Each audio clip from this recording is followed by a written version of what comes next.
Hello dear student, welcome to my YouTube channel. तो आज हम लोग देखने वाले हैं क्लास 9th के साइंस के पेपर को देखेंगे। हम लोग बहुत ही इंपॉर्टेंट क्वेश्चन को इसमें देखेंगे, तो वीडियो को लास्ट तक जरूर देखना। बिल्कुल आप लोग बहुत अच्छा एग्जाम जाएगा आपका, बस वीडियो को लास्ट तक जरूर देखना। तो चलिए क्वेश्चन को स्टार्ट करते हैं। उससे पहले आपको बता दें, आप अगर हमारे यूट्यूब चैनल पर नए हैं तो सब्सक्राइब करके बेल आइकन के बटन को दबा दें, और टेलीग्राम पर तो जुड़ना बिल्कुल भी ना भूलें। वहाँ पर आपको सारे इंपॉर्टेंट चीज़ का क्वेश्चन आपको हम करवाते हैं। तो बिल्कुल टेलीग्राम का लिंक आपको डिस्क्रिप्शन पर मिल जाएगा, वहाँ से आप जुड़ सकते हैं। देखिए, सबसे पहला नंबर प्रश्न है आपका, निम्न में कौन एक सदिश नहीं है, सदिश राशि नहीं है। तो इसका जो सही उत्तर हो जाएगा वो हो जाएगा दूरी। देखिए, दूरी दिया हुआ है, लेकिन हमको किस दिशा में जाना है ये चीज़ इसमें दिया हुआ नहीं है, तो ये एक सदिश राशि नहीं है। उसके बाद दूसरा नंबर, वेग के परिवर्तन के दर को क्या कहते हैं। तो वेग के परिवर्तन के दर को हम लोग क्या कहते हैं, त्वरण कहते हैं। त्वरण का आपसे अगर परिभाषा भी पूछेगा तो इतना भी लिख दीजिएगा तो आपका हो जाएगा। वेग के परिवर्तन के दर को हम लोग त्वरण कहते हैं। उसके बाद है तीसरा नंबर प्रश्न आपका, चाल और वेग का मात्रक होता है। चाल और वेग का मात्रक क्या होता है। तो इसका जो सही उत्तर हो जाएगा वो हो जाएगा ऑप्शन नंबर ए, मीटर पर सेकेंड। क्या होता है, metre per second. Option number A इसका बिल्कुल सही उत्तर है। उसके बाद 4 नंबर प्रश्न आपका, ऑटोमीटर मापता है। ऑटोमीटर क्या मापता है। तो ऑटोमीटर जो है वो किसको मापता है, दूरी को मापता है। किसको मापता है, दूरी का। ऑप्शन नंबर डी इसका बिल्कुल सही उत्तर है।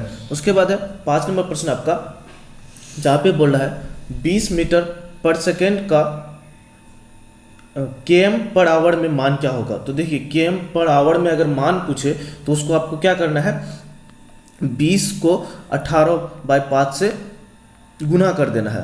तो इसको अगर कैलकुलेशन करके निकालेंगे तो इसका जो सही उत्तर हो जाएगा वो हो जाएगा कितना, 72 km पर आवर। अगर वहीं पे किलोमीटर प्रति घंटा को आपको अगर मीटर पर सेकेंड में चेंज करने बोले तो आपको उल्टा करना है, 5/18 से आपको गुना करना है। उसके बाद है 6 नंबर प्रश्न, एक कार की चाल 15 मीटर की दूरी तय करने में 18 किलोमीटर प्रति घंटा से 36 किलोमीटर प्रति घंटा हो जाती है, तो कार का त्वरण ज्ञात करें। तो देखिए, इसमें आप कैलकुलेशन करके निकाल लीजिएगा, लेकिन इसका जो सही उत्तर है वो हो जाएगा ऑप्शन नंबर ए, 2.5 मीटर पर सेकेंड। और आपका ये आंसर आया कि नहीं आया कमेंट पर जरूर बताना। उसके बाद 7 नंबर प्रश्न आपका, बल का SI मात्रक क्या होगा। तो बल का जो SI मात्रक होता है वो होता है क्या, न्यूटन होता है। क्या होता है, न्यूटन। Option number C. और 8 नंबर प्रश्न है, 1 न्यूटन किसके बराबर होता है। तो 1 न्यूटन जो है वो हो जाएगा 1 kilogram into meter per second square. क्या हो जाएगा, option number A, 1 kg meter per second square. Option number A इसका बिल्कुल सही उत्तर है। उसके बाद है 9 नंबर प्रश्न आपका, 3 पिंड ABC के द्रव्यमान क्रमशः 5 kg, 2 kg और 10 kg है। तो इसमें सबसे ज़्यादा इसमें किसका जोड़क सबसे कम होगा। इसमें है 5 kg, 2 kg और 10 kg में सबसे कम जोड़क किसका होगा। तो इसका जो सही उत्तर हो जाएगा वो हो जाएगा ऑप्शन नंबर बी, किसका, 2 kg का होगा। उसके बाद है 10 नंबर प्रश्न आपका, 1 kg द्रव्यमान पर 1 न्यूटन बल लगाने पर उत्पन्न त्वरण का मान होगा। 1 kg द्रव्यमान पर 1 न्यूटन बल लगाने पर उत्पन्न त्वरण का मान क्या होगा। तो इसका जो सही उत्तर हो जाएगा वो हो जाएगा क्या होगा, ऑप्शन नंबर ए, 1 मीटर प्रति सेकंड। उसके बाद है 11 नंबर प्रश्न आपका, न्यूटन के गति के पहले नियम से मिलता है। न्यूटन का जो पहला नियम है, न्यूटन के 3 नियम दिए थे और उसका जो पहला नियम है उसमें क्या मिलता है। तो इसका जो सही उत्तर हो जाएगा वो हो जाएगा, क्या हो जाएगा, 11 का ऑप्शन नंबर बी, जड़त्व की परिभाषा। किसका, जड़त्व की परिभाषा। ऑप्शन नंबर 20 का बिल्कुल सही उत्तर है। उसके बाद है 12 नंबर प्रश्न आपका, न्यूटन गति के कौन से नियम से बल मापने का सूत्र मिलता है। बल को मापने के लिए तीनों न्यूटन का जो नियम है उसमें किसमें बल को मापने के लिए सूत्र मिलता है। तो इसका सही उत्तर क्या हो जाएगा, दूसरा नियम से। किससे, दूसरा नियम से। न्यूटन का जो दूसरा नियम है उससे हमको बल मापने का सूत्र मिलता है। उसके बाद 13वां प्रश्न, जी का मान होता है। तो ग्रेविटी, जी यहाँ पे किसको कहता है, ग्रेविटी, गुरुत्वाकर्षण बल का मान क्या होता है, वो होता है 9.8 मीटर प्रति second square, option number B. Option number B इसका बिल्कुल सही उत्तर है। क्या होगा? 9.8 मीटर पर सेकंड स्क्वायर। उसके बाद है 14 नंबर प्रश्न आपका, 60 केजी द्रव्यमान के किसी मनुष्य का चंद्रमा पर भार होगा, कितना होगा, ये बात आपसे पूछ रहा है। तो देखिए आपको m दिया हुआ है, कितना दिया हुआ है? m आपका 60 केजी दिया हुआ है। उसके बाद g जो है आपका, g दिया हुआ है 10 दिया हुआ है। कितना दिया हुआ है? 10। आपसे पूछ रहा है वेट, तो वेट बराबर क्या होता है? mg होता है। तो 60 केजी और 10, तो आपका हो जाएगा 600। वेट कितना हो जाएगा? 600। लेकिन चंद्रमा पर जाने पर कितना होता है? 1/6 से आपको गुना करना पड़ता है। तो 600 को 1/6 से अगर गुना करेंगे तो आपका हो जाएगा 100। कितना? 100। तो इसका जो सही उत्तर हो जाएगा वो हो जाएगा कितना? 100 न्यूटन।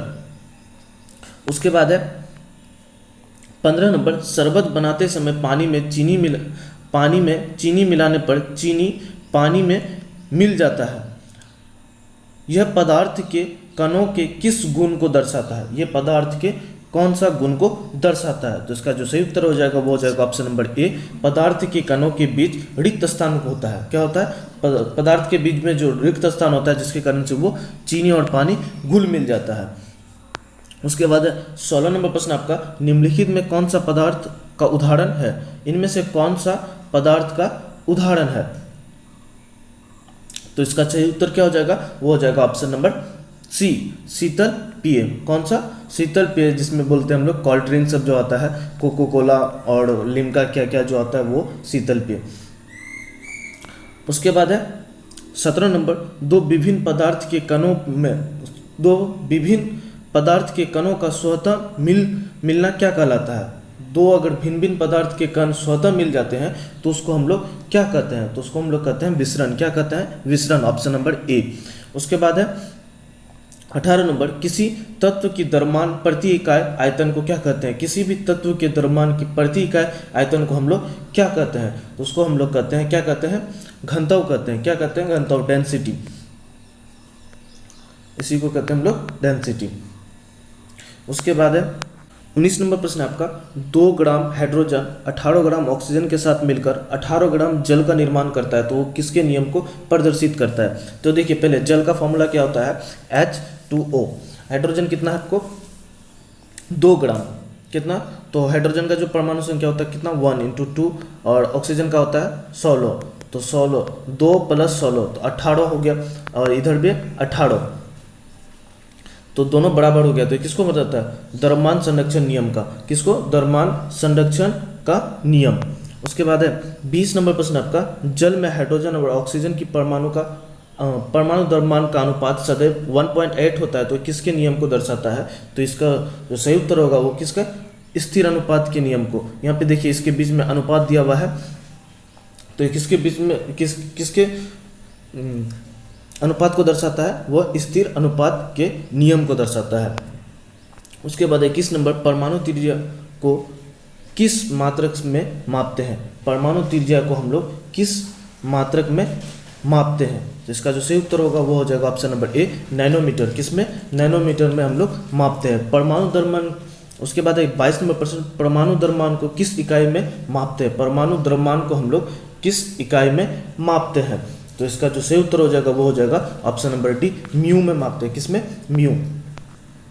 उसके बाद 23 नंबर प्रश्न आपका, किसी पदार्थ का सूक्ष्मतम कण जो स्वतंत्र रूप में रह सकता है वो क्या कहलाता है? जो भी पदार्थ का कण है वो स्वतंत्र रूप में आजाद में रहता है तो वो क्या कहलाता है? वो कहलाता है अणु कहलाता है। क्या कहलाता है? अणु।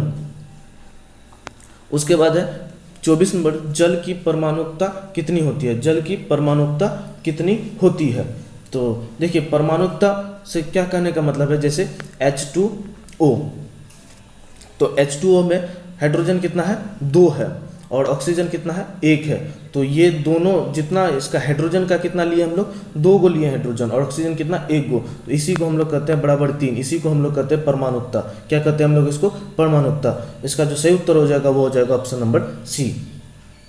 25 नंबर प्रश्न आपका, निम्नलिखित में किस यौगिक परमाणुकता 5 है? तो देखिए आप लोग इसका कैलकुलेट करके निकाल लीजिएगा। इसका जो सही उत्तर हो जाएगा वो हो जाएगा कैल्शियम कार्बोनेट।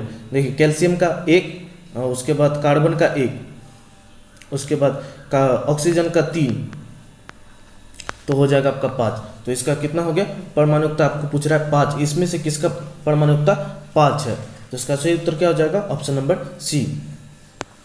उसके बाद 26 नंबर, कैल्शियम हाइड्रोक्साइड का सूत्र क्या है, इनमें से कौन सा कैल्शियम हाइड्रोक्साइड का सूत्र है, तो 26 का जो सही उत्तर हो जाएगा वो हो जाएगा क्या हो जाएगा ऑप्शन नंबर बी,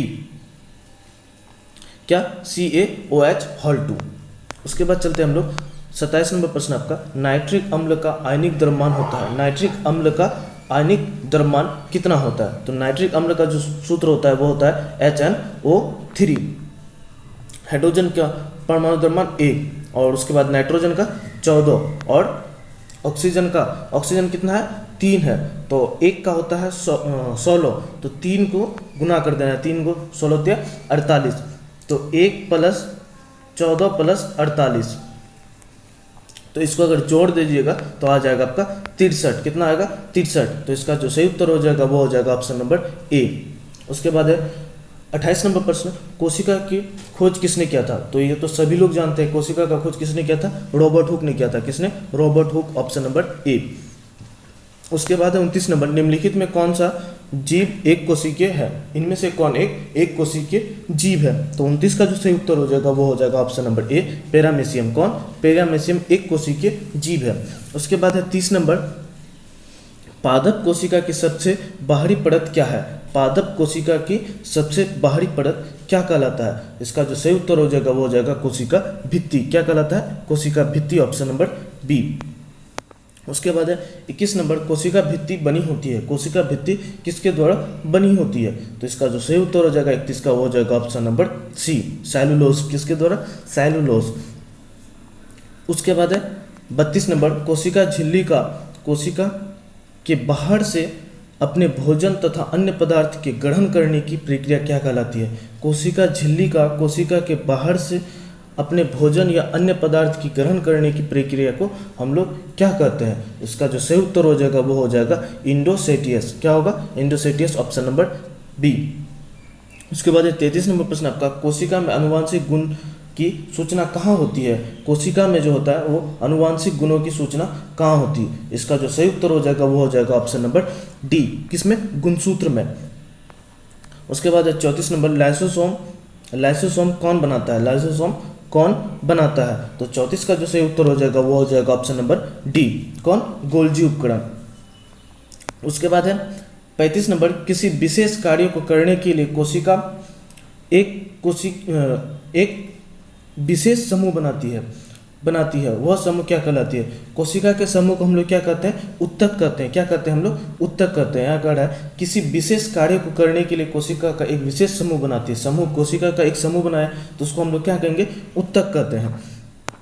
उसके बाद 36 नंबर, तना के शीर्ष स्था भाग में होता है, तना का सबसे ऊपरी भाग में क्या होता है, तो इसका जो सही उत्तर हो जाएगा वो जो क्या होगा ऑप्शन नंबर ए, वियोजितक, क्या, ऑप्शन नंबर ए, वियोजितक। उसके बाद 37 नंबर प्रश्न आपका, पौधे में पत्ती द्वारा बने हुए भोजन का संवहन पौधे के सभी भागों में कौन उत्तक करता है, पौधों में भोजन का संवहन कौन उत्तक करता है, तो इसका जो सही उत्तर हो जाएगा वो हो जाएगा ऑप्शन नंबर बी, फ्लोएम करता है, भोजन का संवहन कौन करता है, फ्लोएम करता है। उसके बाद है 38 नंबर, अस्थि एवं मांसपेशियों को जोड़ने वाली रचना क्या कहलाती है, अस्थि एवं मांसपेशियों को जोड़ने वाली रचना वो क्या कहलाती है, इसका जो सही उत्तर हो जाएगा वो हो जाएगा ऑप्शन नंबर बी, टेंडेन।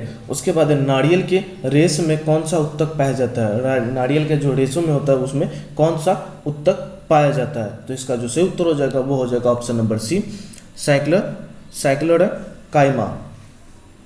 उसके बाद है 40 नंबर, अस्थि एक उत्तक है, अस्थि एक उत्तक है, किसका है, इसका जो सही उत्तर हो जाएगा वो हो जाएगा ऑप्शन नंबर ए, संयोजी, किसका, संयोजी। ये 40 क्वेश्चन बहुत ही इंपॉर्टेंट क्वेश्चन थे जो कि आपका सेट को हम करवा दिए हैं, और एक इसका सेट आएगा और दोनों सेट आप लोग कवर करके जाएंगे तो बहुत अच्छा एग्जाम जाने वाला है, बिल्कुल आप लोग गर्दा मचा के आने वाले हैं एग्जाम में। तो फिर मिलते हैं नेक्स्ट वीडियो में, और चैनल को बिल्कुल सब्सक्राइब करें और टेलीग्राम पर जुड़ना बिल्कुल ना भूलें, वहाँ पर आपको बहुत सारी चीज़ आपको मिलेगा। ठीक है, तो फिर मिलते हैं नेक्स्ट वीडियो में, तब तक के लिए इतना ही, जय हिंद।